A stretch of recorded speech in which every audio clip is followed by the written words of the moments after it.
Ayo jadi wakaf bareng. Ngerti wakaf? Berani wakaf. Dukung kami.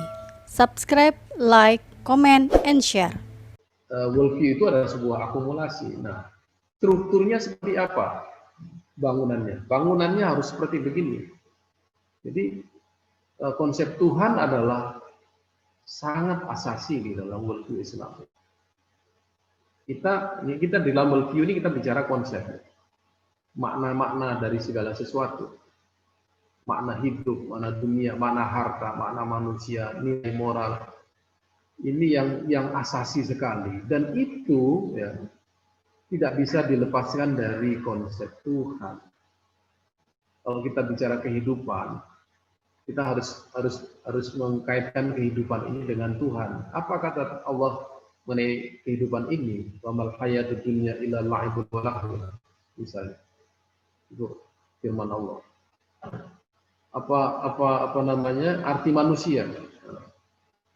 Manusia di dalam Al-Quran disebutkan banyak sekali. Ada insan, ada bashar, ada nas, ada insun dan lain sebagainya. Seperti apa sifat-sifat manusia yang digambarkan oleh Tuhan yang menciptakan itu? Nah, kalau kita memahami manusia, kemudian pemahaman kita ini tidak sesuai dengan apa yang difirmankan oleh Tuhan, berarti kita salah mengenai manusia. Nilai dan moralitas, nilai-nilai kebaikan, nilai-nilai kebajikan, nilai kebahagiaan, itu tidak bisa kita cari-cari konsepnya, kemudian kita nikmati. Sebagai seorang Muslim itu sudah keluar dari worldview. Kalau Anda tidak mengkaitkan itu semuanya dengan Tuhan atau dengan Al-Quran yang memproyeksikan pandangan hidup Islam. Demikian juga ilmu pengetahuan. Kalau tadi dikatakan bahwa ilmu pengetahuan bagi yang percaya kepada Tuhan, sumbernya tidak hanya sekedar yang observable, yang bisa diamati, tetapi juga sesuatu yang supernatural. Mungkin bagi seorang Muslim, ilmu itu ada yang bersifat empiris dan yang bersifat non-empiris. Realitas juga demikian. Realitas yang kita lihat harus bersifat empiris dan juga non-empiris. Jadi, bagaimana kemudian worldview itu masuk dalam pikiran kita? Ini maaf agak teoritis ya. Sebuah pandangan hidup itu merupakan akumulasi, kalau dalam pandangan saya tutup tadi. Akumulasi dari sekian konsep dasar yang gini, pikiran manusia itu bersifat kreatif. Jika dia memahami sebuah fakta atau sebuah makna, kemudian pada saat yang lain dia memahami makna lagi, maka dia akan mengkaitkan makna yang satu dengan makna yang lain. Kata dosa misalnya, seorang Muslim memahami dosa adalah perbuatan yang apabila diketahui orang lain Anda malu melakukannya misalnya. Kemudian Allah mengetahui apa yang Anda perbuat. Pikiran kita selalu akan mengkaitkan itu, bahwa perbuatan dosa itu tidak hanya sesuatu yang kita kerjakan kemudian selesai. Ternyata perbuatan dosa itu juga dalam ajaran yang lain dikatakan sebagai sebuah titik yang akan mengotori jiwa kita. Sekian banyak ajaran itu, sehingga kita apabila mempunyai sekian ribu makna-makna yang diajarkan oleh Al-Quran dan hadis, maka kita akan memiliki sekian banyak jaringan konsep.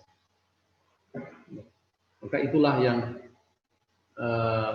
disebut sebagai conceptual network atau jaringan konsep dalam pikiran. Jadi kalau Anda berbuat suatu perbuatan, Anda harus mengkaitkannya dengan mana-mana yang lain. Anda memberi uang kepada fakir miskin misalnya. Anda harus ingat bahwa jangan sekali-kali membatalkan sedekahmu dengan caci maki. Itu harus ada dalam pikiran kita. Ketika kita mengeluarkan sesuatu, ada hal yang lain yang mengikat kita tentang sedekah yang kita berikan itu. Inilah sebenarnya pengetahuan-pengetahuan asasi yang perlu diketahui seorang muslim ketika dia berkaitan dengan kehidupan. Maka di dalam pikiran kita ini seharusnya memiliki konsep network yang berbasis kepada cara pandang Islam. Jadi, maka dari itu seperti begini. Lebih detailnya dari gambar di kepala itu. Jadi, kita tidak bisa bicara ilmu kecuali kita mengkaitkannya dengan Tuhan, dengan Al-Quran. Tidak bisa bicara manusia dan makna manusia kecuali kita mengkaitkan dengan apa yang difirmankan Tuhan di dalam Al-Quran. Demikian juga nilai dunia kehidupan. Dan ternyata para ulama kita di masa lalu itu mengkait-kaitkan konsep itu sehingga muncullah konsep pendidikan ketika mereka berbicara ilmu dan manusia. Di dalam Al-Quran tidak ada yang namanya tarbiyah. Pendidikan itu tidak ada, tapi yang ada di dalam Al-Quran adalah perintah untuk mencari ilmu. Karena ilmu itu bermanfaat bagi manusia dan seterusnya. Ketika seorang berbicara manusia dalam kaitannya dengan nilai, di situ Al-Quran menerapkan hukum. Dan para ulama kita kemudian menghasilkan ilmu fikih, yaitu ilmu lahkam. Ketika seseorang mengkaitkan atau ketika para ulama mengkaitkan nilai dengan kehidupan dunia, di situ muncul siasat syariah. Ketika manusia berbicara mengenai dunia dan kehidupan di dalamnya, menemukan sebuah ilmu yang namanya iktisad. Ketika manusia bicara ilmu dan kehidupan juga, di situ muncul teknologi. Inilah sebenarnya kekayaan worldview Islam. Dan itu semuanya dikaitkan dengan Tuhan. Dan karena itu, apa yang dihasilkan para ulama kita dalam bidang pendidikan, teknologi, ekonomi, politik, itu selalu dikaitkan dengan maqasid syariah, atau dikaitkan dengan peribadatan kepada Tuhan. Maka tidak ada ilmu dalam Islam yang tidak dikaitkan dengan syariah atau maqasid syariah. Nah, bagaimana kita meletakkan Al-Quran? Kalau kita berbicara secara kosmologis ya, artinya bagaimana mengkaitkan Al-Quran dengan alam semesta. Al-Quran itu adalah kitab tertulis dan alam semesta adalah kitab yang tidak tertulis. Kenapa sih dikatakan kitab? Karena dua-duanya mempunyai ayat. Dan ayat itu sama, kalau Al-Quran ada ayat yang muhkamat dan mutasyabihat, atau ayat yang pasti dan ayat yang ambigu. Alam ini juga mempunyai ayat-ayat yang ambigu. Ambigunya di mana? Ya, yang muhkamat pastilah matahari terbit dari timur, tenggelam di barat. Yang mutasyabihatnya mengapa di Indonesia banyak pegunungan dan gunung berapi, sementara di Timur Tengah tidak. Mengapa di Timur Tengah terdapat padang pasir, di Indonesia tidak? Itu sesuatu yang mutasyabihat yang bisa ditafsir dan takwilkan. Ayat mutasyabihat itu ditakwilkan. Nah, sementara yang muhkamat itu harus ditafsirkan karena sudah jelas. Ini cara kita melihat realitas. Maka dari itu, apa yang kita hasilkan adalah cara berpikir yang integratif, yaitu cara berpikir yang metafisis sekaligus fisik, cara berpikir yang dua dimensi. Inilah kelebihan seorang muslim itu. Maka di sini, ini saya kira akan relevan dengan tema kita pada saat ini. Seorang yang memiliki konsep-konsep dasar di dalam worldview Islam, mengerti Tuhan, ilmu, kehidupan manusia, moralitas, ukhuwah, alam semesta, cara pandangnya terhadap wanita juga lain, ataupun wanita memandang laki-laki juga lain. Ya, pasti, saya pastikan.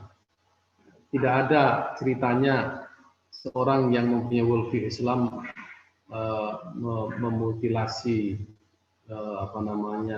ibunya atau bapaknya, ataupun seorang laki-laki memperkosa wanita, atau seorang istri membunuh suaminya. Itu pasti absen dari konsep-konsep dasar mengenai Tuhan, kehidupan manusia dan sebagainya.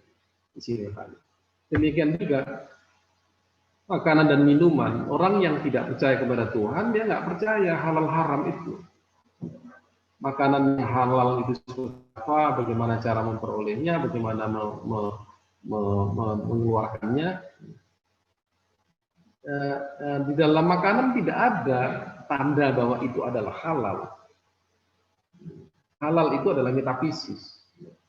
Anda harus percaya bahwa dengan disembelih dengan membaca basmalah, itu suatu makanan dia akan menjadi halal. Ini kepercayaan yang secara empiris Anda tidak akan pernah bisa membuktikannya. Inilah belief, inilah iman. Nah, di sini seorang yang percaya itu pasti dia akan melihat setiap sesuatu yang dia makan harus dikaitkan dengan worldview-nya tadi. Sederhana makanannya, tapi tidak sederhana cara kita memahami realitas di luar yang empiris itu. Demikian juga harta. Seorang yang mempunyai harta, nah itu kan di dalam hadis dijelaskan dari mana dia beroleh, kemudian bagaimana dia menyalurkannya, dan bagaimana dia menggunakan harta tersebut. Demikian juga seorang yang memiliki jabatan atau menjadi penguasa, bagaimana dia menjalankan jabatannya itu, bagaimana dia memperolehnya. Kalau dia sudah tidak menuruti prinsip-prinsip di dalam worldview Islam mengenai hak jabatan ini, dia sudah out of Islamic worldview, sudah keluar dari situ. Nah, bagaimana hukumnya ya? Hukumnya keluar, jadi artinya dia tidak komprehensif memahami Islam.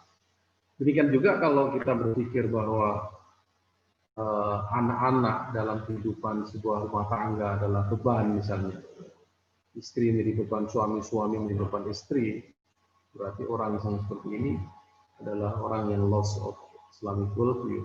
Dia kehilangan makna-makna dasar dari worldview Islam, dan itu sangat berbahaya, sangat amat berbahaya dalam kehidupan seseorang yang disebut dengan Muslim. Jadi seorang Muslim yang tidak mengindahkan konsep-konsep ini, tidak memahami konsep ini, dia gagal di dalam kehidupan. Nah, ini pertanyaan mengapa umat Islam mundur, kenapa ekonomi tidak maju.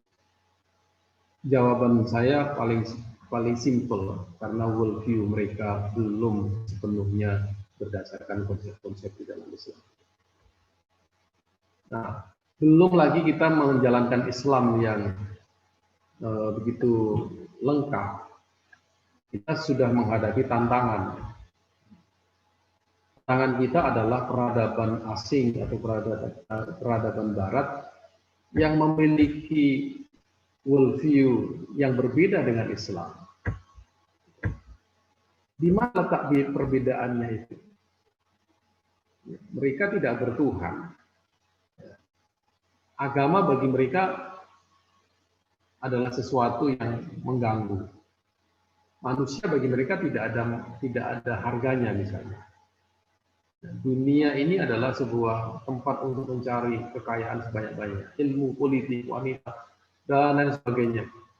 Sangat berbeda gitu. Kalau ini matriknya, kalau kita ingin kaitkan dengan konsep Islam, atau kita bandingkan konsep Islam dengan non-Islam, kita akan temukan bahwa worldview kita ini memang sangat berbeda dari worldview Barat atau dimanapun.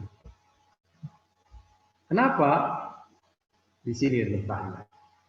Maaf aja saya untuk mengatakan bahwa peradaban Barat atau peradaban Cina ataupun peradaban India, ya, itu sebenarnya tidak berbasis kepada teologi Tuhan. Apa yang menjadi core-nya worldview mereka? Core-nya adalah konsep kehidupan. Jadi disinilah humanisme itu sangat berbeda. Sama juga mempunyai konsep dunia, ilmu, manusia, nilai dan lain sebagainya. Bedanya kita di sini. Kita konsep Tuhannya adalah dominan dan menjadi basis dari seluruh konsep. Kita tidak bisa kita harus mengkaitkan itu. Di sini perbandingan yang agak detail, asasnya kita berbeda, pendekatannya kita juga berbeda, sifatnya rasional dan supra rasional, realitas bagi kita dan bagi mereka lain, objek kajiannya juga berbeda. Maka di sini akhirnya worldview Islam dan Barat itu bisa kita lihat bedaannya begitu nyata ketika kita berbicara mengenai religion dan din, welfare beda dengan al-falah, terus dengan hak dan hakikat beda, reality dan wujud beda, human being, insan basarnas, justice adalah marriage, nikah, sholat, happiness, saadat, sangat berbeda di dalam pengertian yang sesungguhnya. Inilah tantangan kita. Kita sekarang ini sedang menghadapi sebuah perbedaan pandangan hidup atau clash of worldview. Disitulah perlu kita meneguhkan diri sebagai seorang Muslim yang cara pandang kita berbeda dengan cara pandang mereka, dan kita harus mencari konsep-konsep yang sebanyak-banyaknya mengenai Islam sehingga kita tidak salah dalam melangkah dalam kehidupan kita. Terima kasih. Assalamualaikum warahmatullahi wabarakatuh.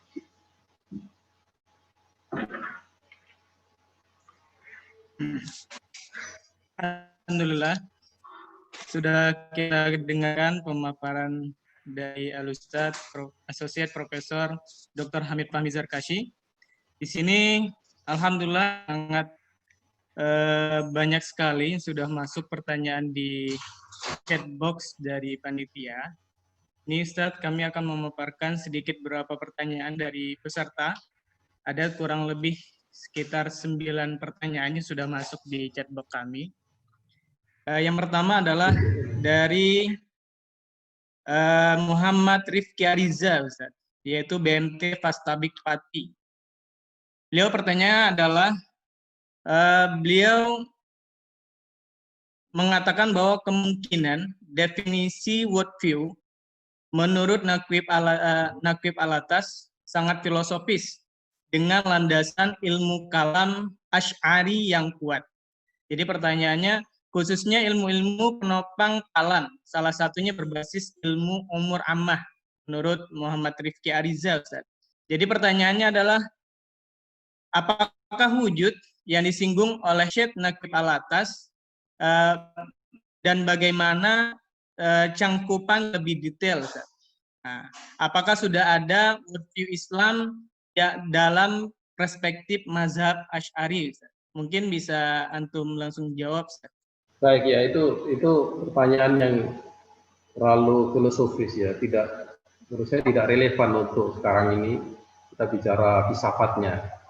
Yang poin terpenting, Al-Atas ini adalah seorang Sunni Asy'ari dan dia adalah Ghazalian, dan dia juga seorang mutakalim dan seorang sufi.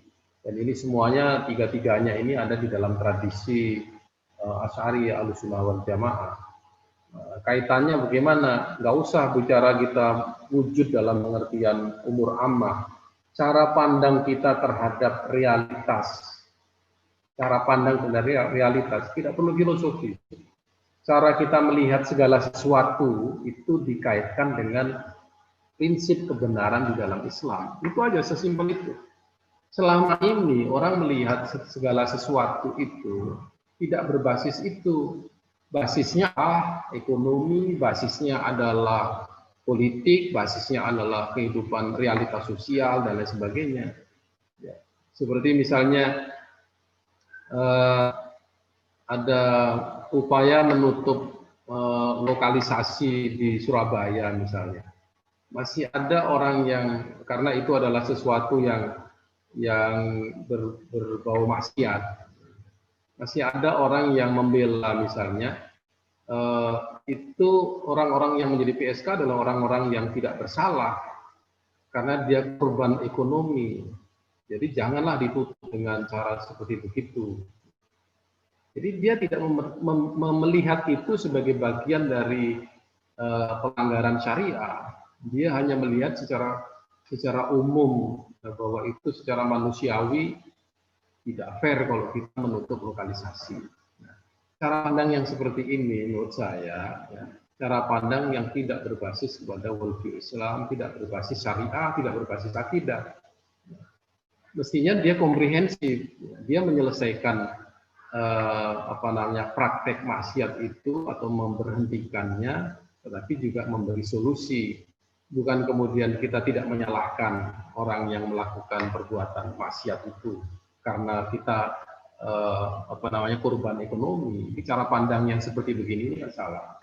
Sama juga kita menjustifikasi LGBT. Orang-orang yang ini orang-orang yang praktisi LGBT dilahirkan sebagai seorang LGBT.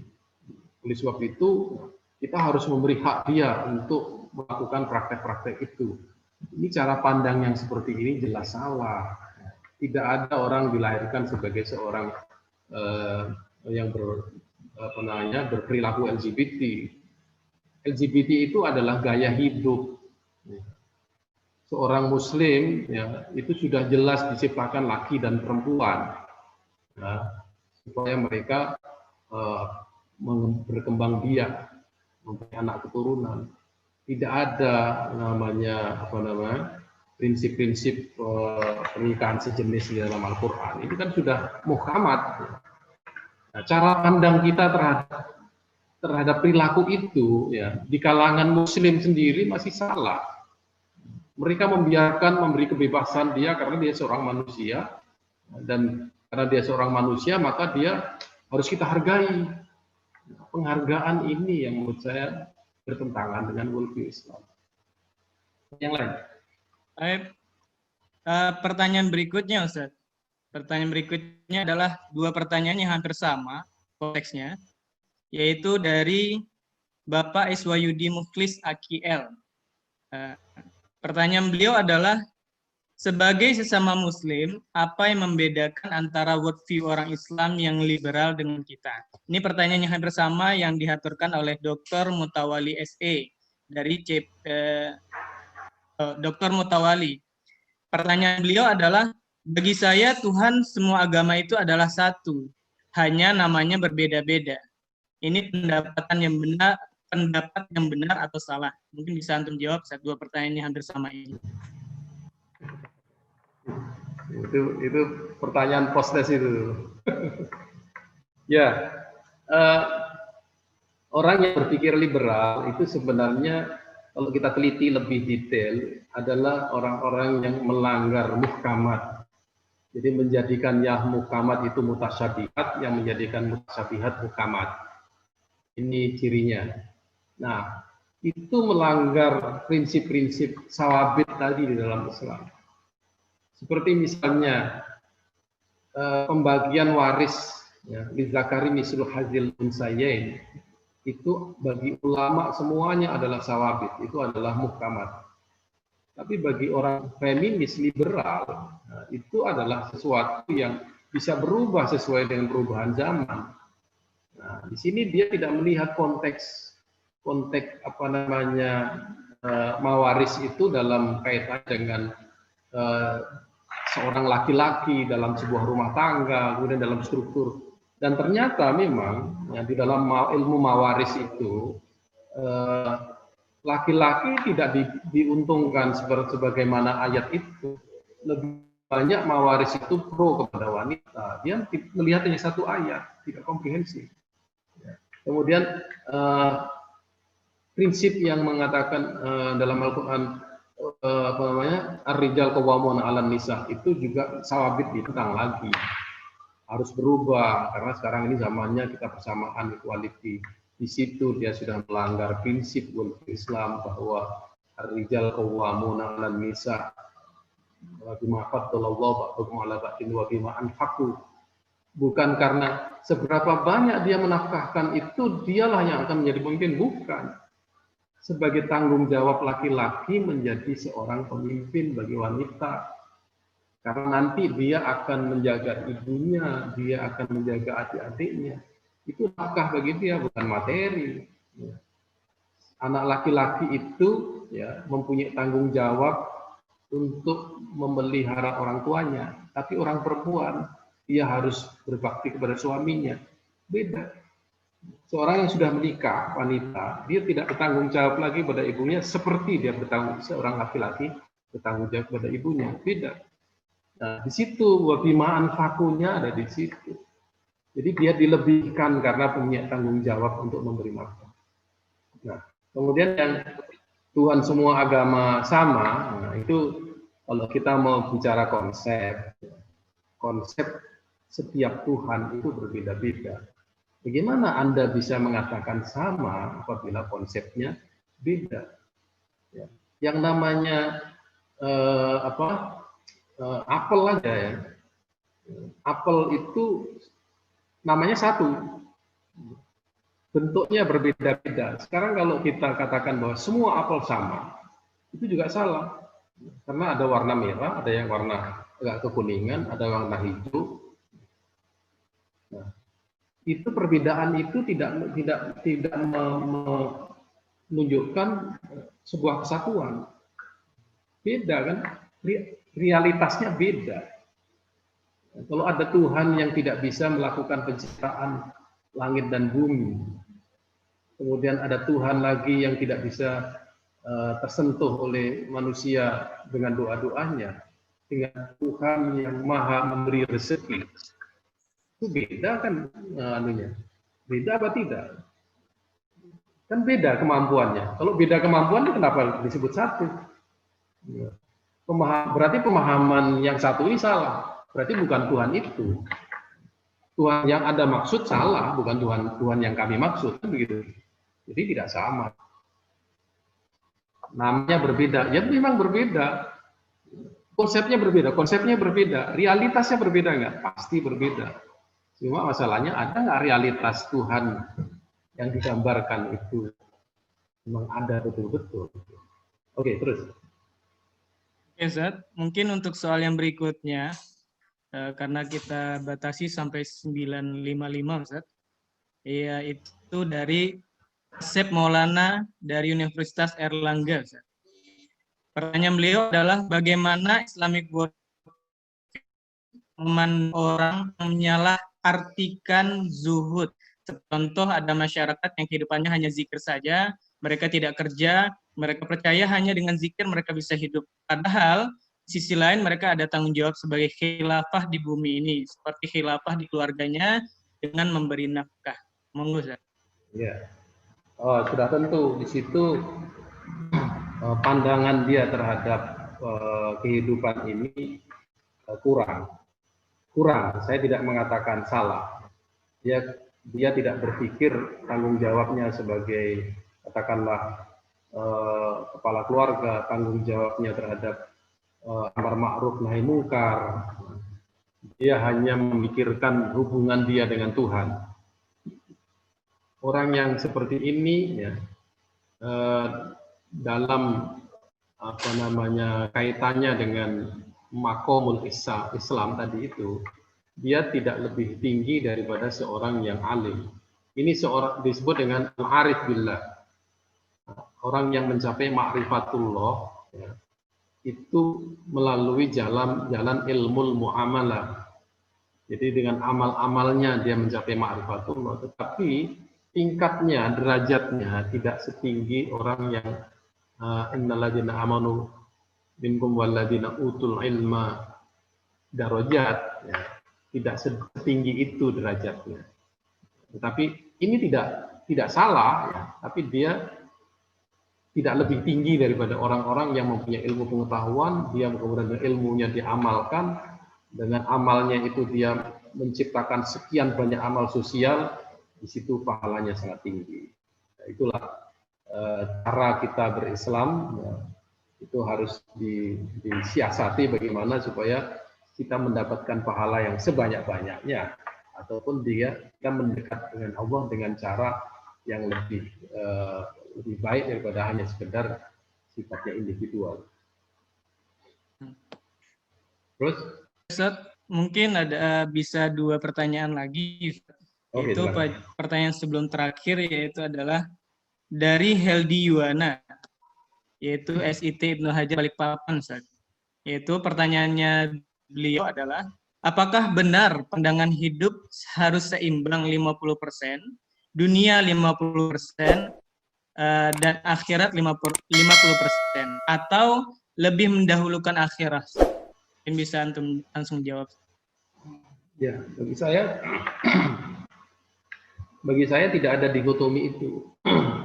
Ya, bagi saya semua yang kita lakukan di dunia ini adalah untuk akhirat. Ya, tidak ada 100% dunia, 100% akhirat. Ya, jangan sampai amal-amal di dunia ini hanya untuk dunia. Jadi salah besar kalau kita membagi itu. Ya. Sampai kita membuang duri di jalan pun itu adalah bagian daripada keimanan. Kita memberi fakir miskin dengan uang hanya sebanyak 5.000 rupiah, jangan diniati untuk membantu orang miskin karena kasihan dia belum makan. Anda harus niat itu sedekah. Anda belajar ilmu pengetahuan untuk apa? Anda harus niat untuk beramal soleh yang sebanyak-banyaknya. Jadi tidak ada satupun perbuatan di dunia ini kalau bisa yang tidak dikaitkan dengan ibadah. 100% dunia, 100% akhirat. Pertanyaan berikutnya, Ustaz, yaitu dari Bapak Abdul Kahar, Khairul Ummah Jakut Stai PPDII, Ustaz. Pertanyaannya berkaitan dengan elemen worldview Islam oleh Syekh Atif Azin tadi, Ustaz. Yaitu intinya adalah penyatuan konsep wahyu dan rasional, konsep din dan daulah, konsep ruh dan materi. Pertanyaannya adalah, mohon dijelaskan lebih lanjut, Ustaz, bagaimana menghubungkan konsep-konsep tersebut dengan konsep wakaf dalam Islam, Ustaz? Pertama, wahyu adalah sebagai sumbernya. Yang kedua, agama itu harus dikaitkan dengan negara. Artinya di dalam kita bernegara sebagai seorang Muslim, perbuatan kita, aktivitas kita itu harus merupakan bagian daripada cara kita berislam. Kalau kita kemudian berpolitik, kita tidak dikaitkan dengan Islam, maka itu sudah keluar dari worldview Islam. Demikian juga kalau kita berpikir masalah ekonomi atau materi. Kalau kita berekonomi tidak dikaitkan dengan maslahat umat, maka cara berekonomi kita ini tidak akan membawa kita kepada falah ataupun kepada kesejahteraan. Itu problemnya kita ini. Selama ini umat Islam ini nafsi-nafsi di dalam berekonomi, tidak ta'awanu 'alal birri wa taqwa. Mereka ta'awanu ekonomi beruntung, tapi untuk Islamnya mana? Di sini yang menjadi masalah bagi kita ini. Jadi cara pandang ini perlu kita rubah. Bagaimana sekian saudagar Muslim itu bersatu, kemudian menciptakan sebuah fond umat. Kata nggak usah umat lah, fond umat regional misalnya di Kalimantan, di Jawa Timur, di NTB dan sebagainya, mengumpulkan fond itu sebanyak-banyaknya untuk kepentingan bersama, bukan untuk dikembangkan oleh bank konvensional misalnya ini.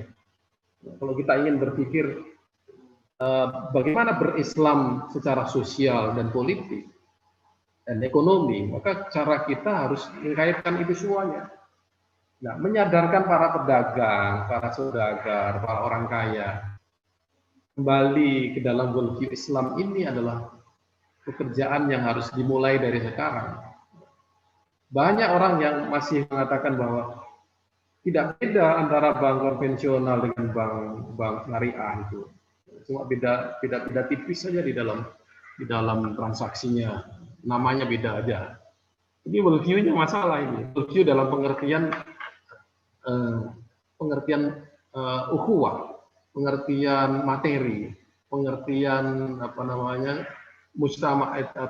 episode dan lain sebagainya, itu yang kurang di dalam diri umat Islam sekarang ini. Nah, apakah mereka bisa ditingkatkan kesadarannya itu?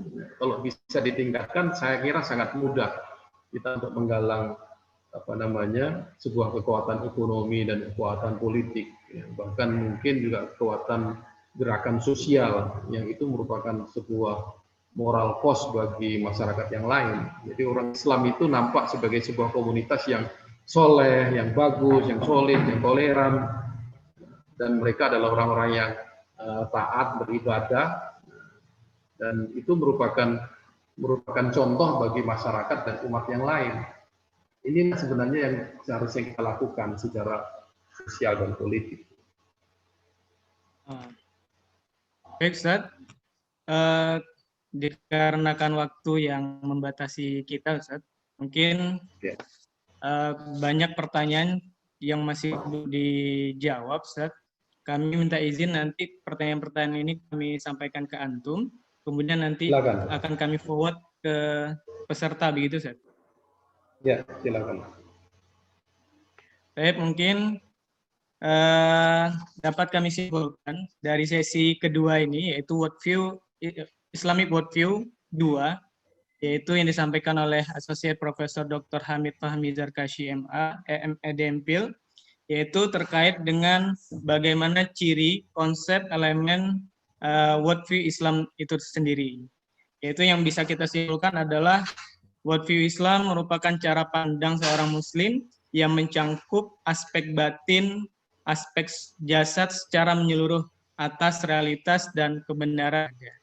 Mungkin sebelum kita menutup sesi ini, Ustaz, mohon untuk bisa foto bersama, Ustaz.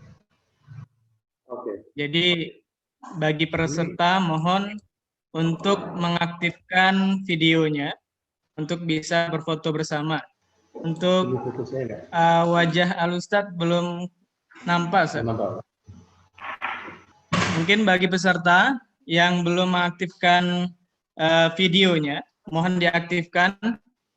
Ini akan ada sesi perfotoan bersama Al-Ustadz Dr. Hamid Fahmi Zarkashi. Bagi peserta, monggo diaktifkan videonya sambil menunggu Dr. Hamid Fahmi Zarkashi. Panitia, mohon siap-siap pengambilan foto. Mungkin bisa kita mulai, Ustaz? Silakan. Baiklah, kita 3 kali untuk sesi pemotoan. Panitia bersiap-siap. Yang pertama adalah 1, 2, 3. Oke, yang kedua, mungkin bisa senyum semuanya, Ustaz. 1, 2, 3. Oke, yang terakhir, 1, 2, 3. Syukran, kami haturkan kepada Al-Ustadz Associate Professor Dr. Hamid Fahmi Zarkashi atas waktunya. Kami ucapkan terima kasih dan ribuan terima kasih. Jazakumullah khairul jaza, Ustaz. Mungkin kita akan bertemu di sesi ketiga, Ustaz. Insyaallah.